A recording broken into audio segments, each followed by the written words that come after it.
Hello friends, welcome back to my channel সহেলির রান্নাবান্না।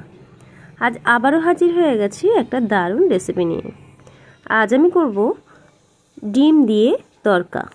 তরকা তো আপনারা সবাই খেতে ভালোবাসি, তো তাই আজকে তরকার রেসিপি আপনাদের সঙ্গে শেয়ার করছি। তরকাটা করার জন্য আমি এখানে 200 গ্রাম তরকার ডাল নিয়েছি, আর এবার এটাকে একটু ভালো করে ধুয়ে 4 ঘন্টা ভিজিয়ে রেখেছিলাম। এবার এটাকে আমি কুকারে 2টো সিটি ফেলে একটু সিদ্ধ করে নিচ্ছি। তবে সিদ্ধ করার সময় আমি কোনো রকম লবণ বা হলুদ কিছু অ্যাড করছি না। আর এই তরকাটা করার জন্য জল একটু কম বেশি হয়ে যায়, তো তার জন্য আমি একটা ছোট্ট হিসেব আপনাদের দেখিয়ে দিচ্ছি। দেখুন, এই যে আমাদের আঙুলটা এইভাবে ডুবিয়ে নিলে যতটুকু, এই যে প্রথম যে আঙুলের দাগটা আছে এই দাগ পর্যন্ত জলটা দিলে জলটা কিন্তু একদম মাপে হবে, একটুও কম বেশি হবে না। তো দেখুন, আমি এইভাবে জলটা দিয়ে নিয়েছি, আর এবারে এটাকে ঢাকনা বন্ধ করে 2টো সিটি ফেলে নেব।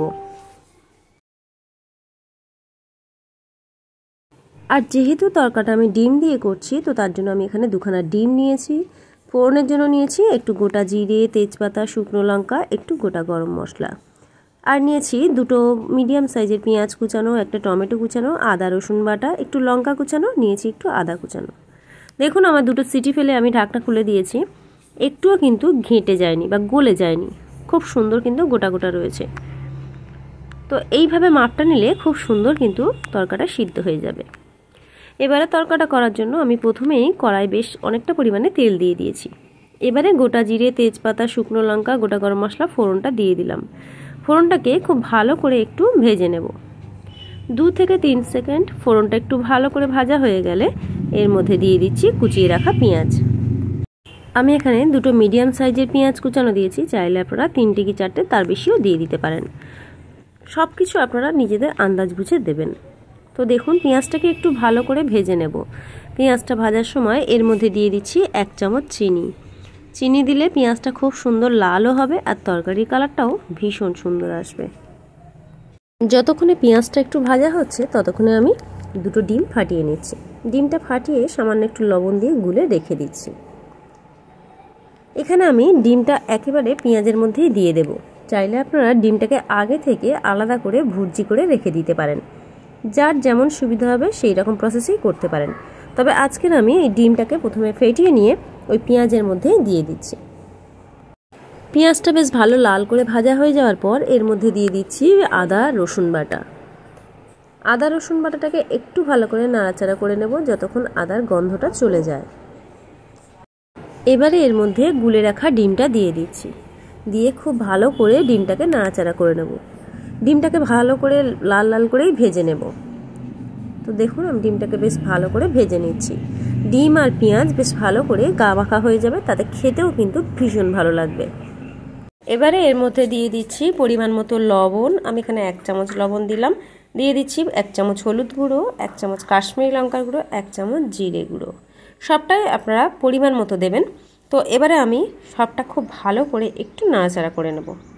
ডিম, পেঁয়াজ সমস্ত মশলার সঙ্গে একটু নাড়াচাড়া করে নেওয়ার পর এর মধ্যে দিয়ে দিচ্ছি কেটে রাখা, কুচিয়ে রাখা টমেটো, কাঁচা লঙ্কা কুচি আর একটু আদা কুচি দিয়ে আবারও বেশ কিছুক্ষণ ভালো করে নাড়াচাড়া করে নিচ্ছি। একটু ভালোভাবে সব কিছু মশলা মিশিয়ে নেব। তারপরে উপর থেকে ওই যে তরকা সিদ্ধ করার জল সামান্য একটু দিয়ে দিচ্ছি, কারণ যাতে মশলাটা না পুড়ে যায় তার জন্য সামান্য একটু জল দিলাম। এবারে খুব ভালো করে মশলাগুলোকে কষিয়ে নেব, তাতে টমেটো গলে যাবে আর কোনো রকম কাঁচা গন্ধও থাকবে না। দেখুন, মশলা থেকে জলটা অনেকটাই টেনে নিয়েছে আর বেশ শুকনো হয়ে গেছে। এবারে আমি তরকার ডালটা ঢেলে দিচ্ছি। তরকার ডালটাকে আমি এরকম একটু শক্ত শক্ত রেখেছি, চাইলে আপনারা 2টো 3টে সিটি 4টে সিটি ফেলে নিতে পারেন, তাহলে তরকার ডালটা কিন্তু একদম ঘেঁটে যাবে। আর আমি একটু শক্ত শক্ত রেখেছি, তাতে খেতে ভীষণ ভালো লাগবে আর ডালটাও বেশ গোটা গোটা থাকবে। তো এবারে খুব ভালো করে সমস্ত মশলার সঙ্গে মিশিয়ে নিচ্ছি ডালটা। এইভাবে 10 থেকে 15 মিনিট আমি একটু ঢাকা দিয়ে রেখে দেব। ডাল তো এদিকে ফুটতে শুরু করেছে। এবারে আমি একটু গরম মশলা একটু বেটে নিচ্ছি। আমি এখানে 2টো 3টে লবঙ্গ, 2টো এলাচ, একটু দারচিনি ভালো করে একটু জলে ভিজিয়ে রেখেছিলাম, তো সেটাকে একটু ভালো করে বেটে নিচ্ছি। চাইলে আপনারা গরম মশলা গুঁড়োও দিয়ে দিতে পারেন। দেখুন গরম মশলাটাকে আমি একদম মিহি করে বেটে নিয়েছি। এবার এটাকে একটু সামান্য জল দিয়ে গুলে নেব, আর দিয়ে তারপরে এটাকে তরকারির উপরে দিয়ে দেব। আমি যে ডালটা করেছি সেই ডালের মধ্যে দিয়ে দেব। আর এইভাবে গরম মশলা বেটে দিলে এর কিন্তু খুব সুন্দর একটা ফ্লেভার আসে। তো এইভাবে আমি 10 মিনিটের জন্য ঢাকা দিয়ে রেখে দেব। একটু নাড়াচাড়া করে নেব আর তারপরে ঢাকা দিয়ে দেব। গ্যাসও কিন্তু বন্ধ করে দেব। ডাল কিন্তু আমার একদম রেডি হয়ে গেছে। হ্যাঁ, চাইলে আপনারা এখানে শেষ পর্যায়ে এসে একটু তড়কা দিতে পারেন। তড়কা বলতে সামান্য একটু তেলের মধ্যে একটু জিরে শুকনো লঙ্কা ভেজে নিয়ে সেই ভাজা মশলাটা দিতে পারেন। তবে এখন যেহেতু আমরা সবাই স্বাস্থ্য সচেতন, তো তাই খুব বেশি তেল আমি দিলাম না। তো চাইলে আপনারা এই তড়কাটা দিতে পারেন, খেতে কিন্তু ভীষণ ভালো হয়। তো একদম রেডি আমার তরকার ডাল। গরম গরম রুটি আর একটু পেঁয়াজ কাঁচা লঙ্কার সঙ্গে পরিবেশন করলে খেতে কিন্তু ভীষণ ভালো লাগবে। তো একবার হলেও এইভাবে আপনারা বানিয়ে দেখতে পারেন, আশা করছি ভালো লাগবে। ভিডিওটা ভালো লাগলে প্লিজ একটু লাইক কমেন্ট শেয়ার করার জন্য অনুরোধ রইল। তো দেখা হচ্ছে আবার কোনো নতুন ভিডিও নিয়ে। ভালো থাকবেন, সুস্থ থাকবেন।